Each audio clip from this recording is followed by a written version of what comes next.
ይህ የሆሊውድ ፊልም አሊያም የልብ ወለድ መጽሐፍ አይደለም። ይልቁንም ልክ እንደ እሳት የሚንቀለቀል የአፍሪካን የፖለቲካ ምህዳር እንደ አዲስ እያናወጠ ስለሚገኘውና እምቢ ለባርነት እምቢ ለነጮች የበላይነት በማለት በምዕራብ አፍሪካ ምድር እንደ አዲስ ስለፈነጠቀው አንድ ወጣት መሪ ነው። በ37 ዓመቱ ስልጣን ጨብጦ አሁን ዓለምን እያነጋገረ ያለው የቡርኪና ፋሶ ወታደራዊ መሪ ሻምበል ኢብራሂም ትራኦሬ። በአንድ ወቅት አፍሪካውያን መሪዎች ነጮች ገመዱን በሳቦት ቁጥር የሚጨፍሩ አሻንጉሊት መሆናቸውን ማቆም አለባቸው ብሎ ፊት ለፊት የተናገረ እምቢተኛ ወጣት። የፈረንሳይን የዘመናት ጫና አሽቀንጥሮ የጣለ የአሜሪካን ጀነራሎች አፍ ያሳዘ፣ አሁን ደግሞ ዲሞክራሲ ለኛ አይሰራም፣ ዲሞክራሲ ይገድላል ብሎ አዲስ የፖለቲካ ሪዮት ይዞ ብቅ ያለ ሰው ነው። ግን ይህ ሰው በእውነት የዘመናችን አዲስ አዳኝ ወይስ በጀግነት ካባ የተሸፈነ አዲስ አምባገነን? እስኪ ነገሩን ከስሩ እንመልከተው። የፈረስ መጋለቢያው ሜዳው ነው እንደሚባለው ትራኦሬ ብቅ ያለው አገሩ ቡርኪና ፋሶ በከባድ የጸጥታ ቀውስ፣ በጂሃዲስቶች ጥቃትና በምዕራባውያን የኢኮኖሚ ብዝበዛ የቁልቁለት ጉዞ ላይ በነበረችበት ወቅት ነበር። ልክ እንደ አውሮፓውያን አቆጣጠር በ2022 በመፈንቅለ መንግስት ስልጣን ሲይዝ ብዙዎች ልክ እንደ ታዋቂውና የአፍሪካ ቼ ጉቬራን እየተባለ እንደሚጠራው ቶማስ ሳንካራ አዩት። ያውም ወታደራዊ ልብሱን ለብሶ ሽጉጡን በወገቡ ታጥቆ ያችን ቀይ ራስ መሸፈኛ ቦኔቶ አድርጎ ሲታይ የአፍሪካ ወጣቶችን ልብ በደስታ ያስፈነድቅ ጀመር።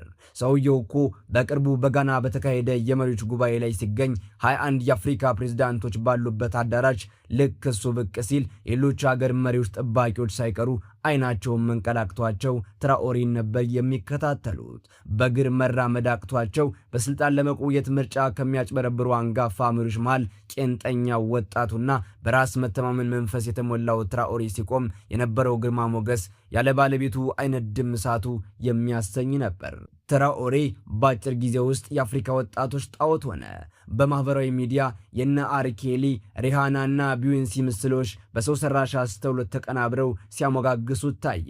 አፍሪካ አሜሪካዊ ራፐር ሚክ ሚል ሳይቀር የዚህን ሰው ልብና ጉልበት ወደድኩት ብሎ መሰከረለት። በዘረኝነት በቀይ ግዛትና በባርነት ያለፈ ማንኛውም ጥቁር ሰው ከትራኦሬ ንግግር ጋር ልቡ ይዋህዳል ይላሉ የፖለቲካ ተንታኞች።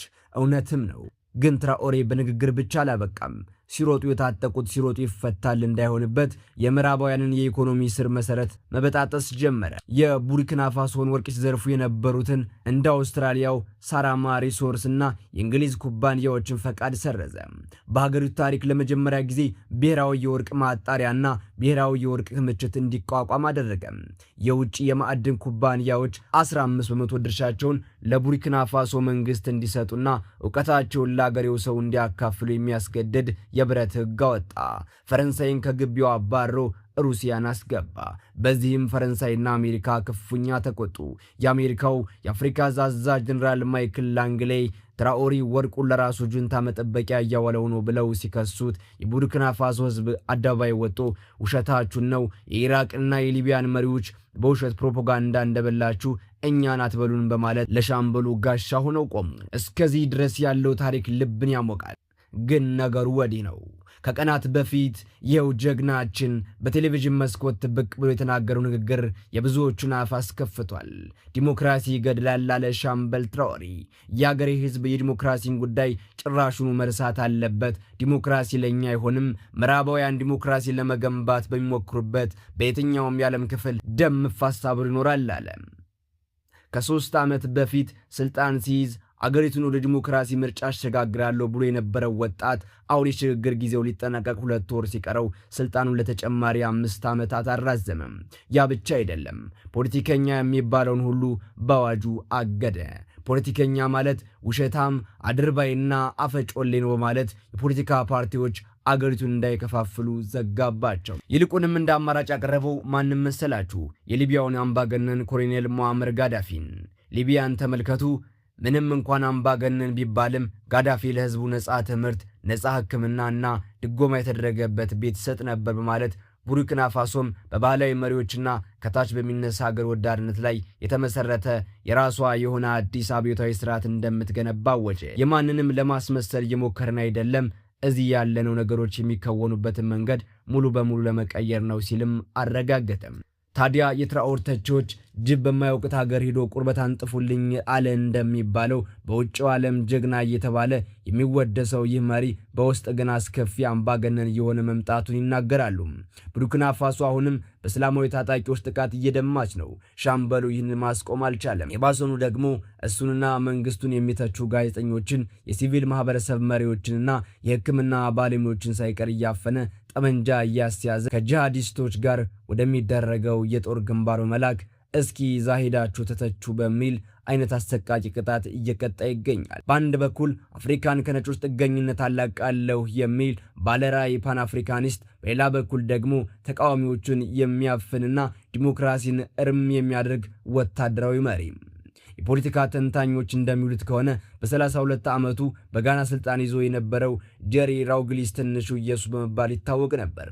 እሱም እንደ ትራኦሬ በጊዜው አብዮተኛ ነበር። ነገር ግን ከ19 ዓመታት በኋላ ስልጣን ሲለቅ የተወው ቅርስ የተዘበራረቀ ነበር። ትራኦሬም ይህን ታሪክ ሊደግሞ ይችላል።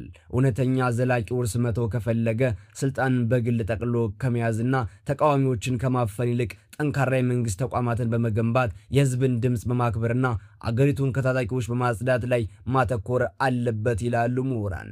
ለማንኛውም ትራኦሬ ምዕራብ አፍሪካን እንዳነቃቃት ሚልና ኒጀርን አስተባብረው ከኪዋስ በማውጣት የራሳቸውን ጠንካራ ጥምረት እንዲፈጥሩ እንዳደረገ ግልጽ ነው። ፈረንሳይና አሜሪካ በክፉ ዓይን ቢያዩትም የዓለም ባንክና IMF ሳይቀሩ የቡርኪና ፋሶ ኢኮኖሚ በሱ አመራር ስር የተሻለ የእድገት መንገድ ላይ መሆኑን፣ የደህንነት መጠኑ መቀነሱን መስክረዋል። ታዲያ እናንተ ምን ታስባላችሁ? የአፍሪካ ችግር ዲሞክራሲ መሆኑ እውነት ነው?